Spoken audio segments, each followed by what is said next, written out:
I sit in the second row, the second seat.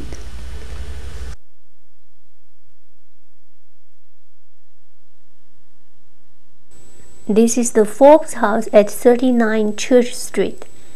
The Forbes family had made great contributions to our town. The Forbes family is one of the first families in Westborough because they were the true benefactors of the town, true philanthropists, because they loved Westborough dearly. They had roots way back in the 1700s. The first Forbes homestead was built on West Main Street, and in that house, two Forbes brothers were born, William Trowbridge Forbes and Frank Forbes. William Trowbridge Forbes went on to become a lawyer and a judge, and he married Harriet Forbes and lived and settled at a large home on 39 Church Street. Now, Harriet Forbes was fascinating. She was a very interesting, intelligent woman in the 1880s. She was one of the first to experiment with photography. We have some of her books of photography with these wonderful old blue scenes. Somehow the process of photography was done in blue, and she went about town taking historical sites and places.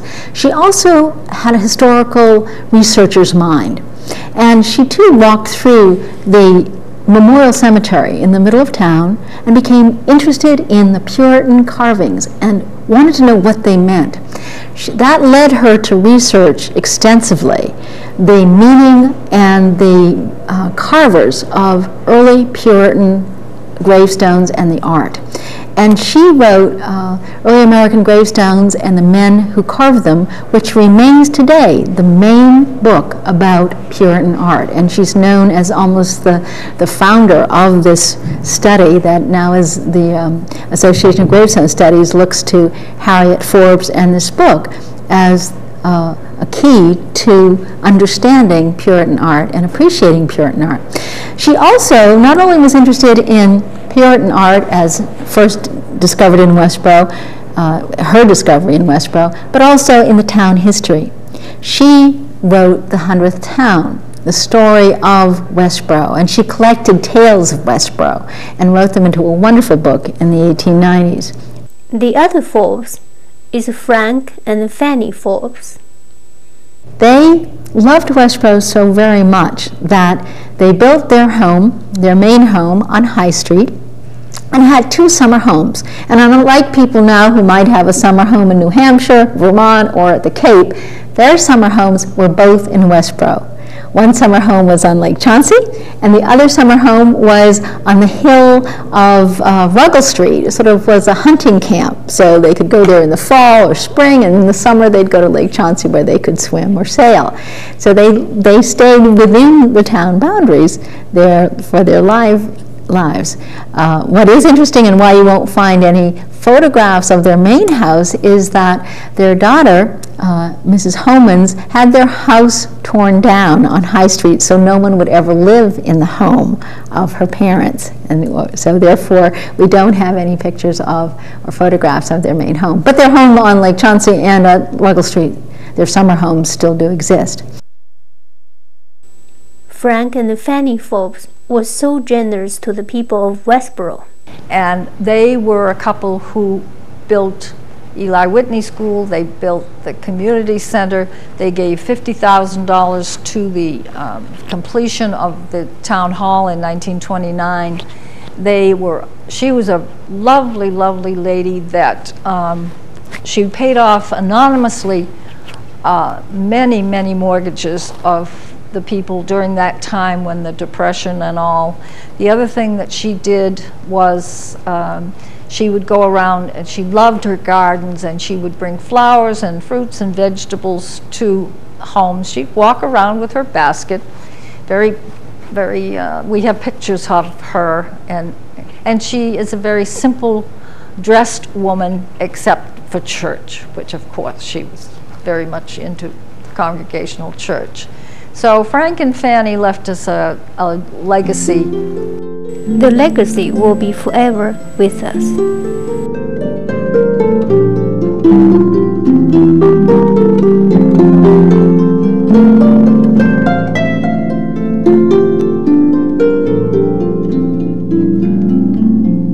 Westborough Historical Commission, founded in 1978, has been working on several historical houses. The other one that we are working on very diligently is the Nathan Fisher House, which was built in 1820. It's a federal-style house with 12 rooms, and it has fireplaces because that's how they heated it back then. It has some lovely detail interior work. The Indian shutters, the deep window sills, and beautiful doors, and it's set on a knoll overlooking Route 9, and it's been standing there for all those years, and part of it was a store. The house will be the Heritage Museum.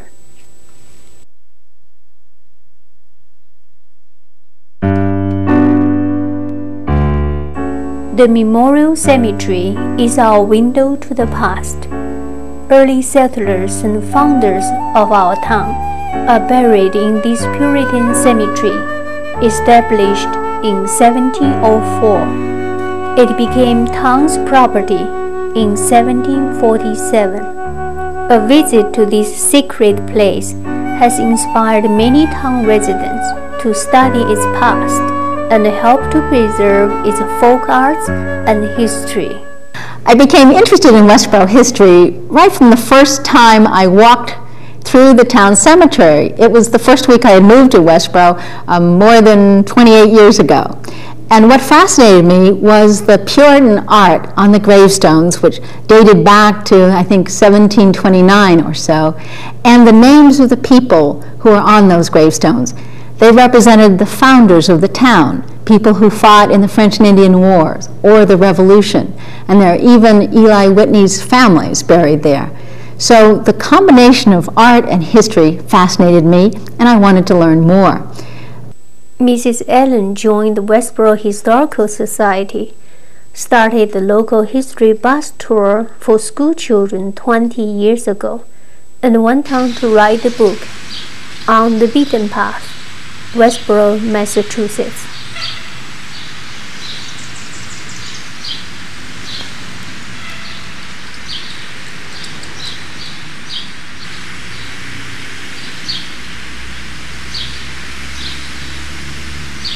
The location of the Memorial Cemetery played an important role in the establishment of downtown Westborough. What's also interesting about the location of this site is it played an important part in the location of modern downtown Westborough. When the community decided to build a new meeting house, they chose a spot right off the Rotary, which is very close to this sacred spot, a place where their ancestors and their family were buried, in a place that they felt comfortable. And so this spot really helped establish what is known today as downtown Westborough.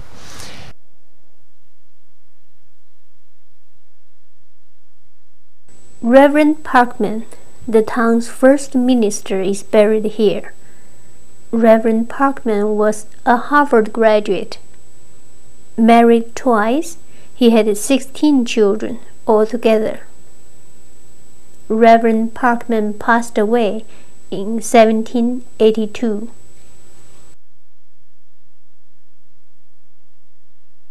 Memorial Cemetery is a Puritan cemetery where all the stones are similar because everyone in society was the same. But you'll notice here the Eli Whitney monument is different from any of the stones in the cemetery. Many people will know that Eli Whitney, the inventor, was born in Westborough and started his early life here, but moved away to the south and later established a business in Connecticut. Eli Whitney, in his success, came home and built a monument to his parents and grandparents here in the style of the 19th century and changed the stones that were originally here for his parents and his grandparents. So buried underneath this monument here, which is done as a 19th century style art, which is different from any of the other pieces, are his parents and his grandparents. Now, Eli Whitney, most people think didn't live here for that long, but he lived here until he was almost 23. And he went to Leicester Academy, and then he went to Yale, and then he went to Georgia. And that's where he saw the need for the very laborious work of getting the seeds out of the cotton. And so he invented the cotton gin. And he also has a very important other role. He was the father of mass production. He is known as that. What he did was make interchangeable parts. Now, interchangeable parts means that they could be flipped left or right, and they would be interchangeable. So that prior to that, he would have 16 men who were each making an individual part for these muskets, which were used in the Revolutionary War. So we remember him for two things, and we claim him as our native son. Eli Whitney was born on December 8, 1765, at the present site of 36 Eli Whitney Street. Eli Whitney died in 1825 at the age of 59 and was buried in New Haven, Connecticut. To remember him, the street is named after him, and the original doorstep stone was erected on the site of his birthplace. Edward Baker's gravestone is of particular interest to students. Leslie from Westborough Historical Society explained in great detail about the Edward Baker stone to fourth grade students. I point out to the children that he was an attorney, and it's designated here by the E that looks like an F and a Q. The F is the Greek symbol for an S, so it has ESQ after his name, which helps to designate that he was an attorney. Another interesting part of this stone is that we can tell that he was probably a man of some importance in the community and also had some money, because he has a portrait stone. Unlike some of the other stones that just has an angel or a cherub's head on it with wings, this one has a picture of a man. And one of the other indications that he might have had a position of importance or that he was an attorney is that he has very stylized hair, almost a wig. If you look at the quarter and see George Washington, you'll see that he also has curled and stylized hair, and he was also an attorney.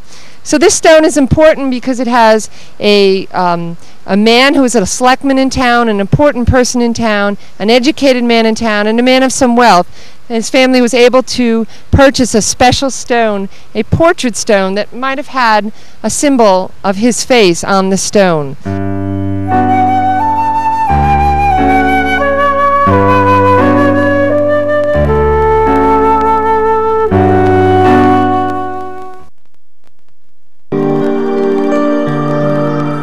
Westborough Historical Commission and the Westborough Historical Society, as well as many residents, have contributed to the preservation of Westborough heritage. And we are the stewards and the keepers of the flame of the history and the prehistory of our wonderful town of Westborough. Among the many contributors is Mrs. Paula Skalk. I've been working with the Historical Commission for probably 15 to 18 years, repairing and restoring the old gravestones in Westborough's cemeteries. We started in the Memorial Cemetery. We noticed when we were preparing to do History of Westborough for Christina Allen that some of the stones had been broken. So we decided that one thing that we should do to help to preserve the stones, or to preserve what the stones say, is to photograph each one of them. And we photographed each stone as a whole, and then we also did a close-up of each stone to show the picture or the design on the top of the stone, which has been shown to be some of our earliest folk art in the United States, since it does date back to the 1700s. And the designs are quite intricate. And in the process of photographing all of the stones, we found a few that had been damaged. And we wanted to preserve these stones so that there would be no further damage to them. When we get together for a day, we really only are able to repair about 6 stones at a time. We're only able to meet maybe 3 times a year, a couple of times in the spring and once in the summer. So we have continued that over the past 15 years. We really feel that it's important to preserve all of this, because these are our ancestors. They are the people that started the town of Westborough, served as store owners, selectmen, ministers, and just the ordinary townspeople that helped the town to grow and become what it is today. To keep the memory of our past alive, Vincent Borkowski formed the Westborough Company of Militia. We reenact battles of the American Revolution.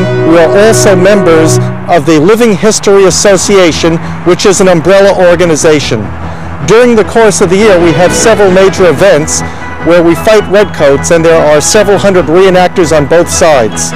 And we have a lot of fun doing it. We preserve American history, and we're basically Revolutionary War enthusiasts that enjoy the hobby, enjoy history, and enjoy reenacting. Rapid fire sequence. Prime man, load!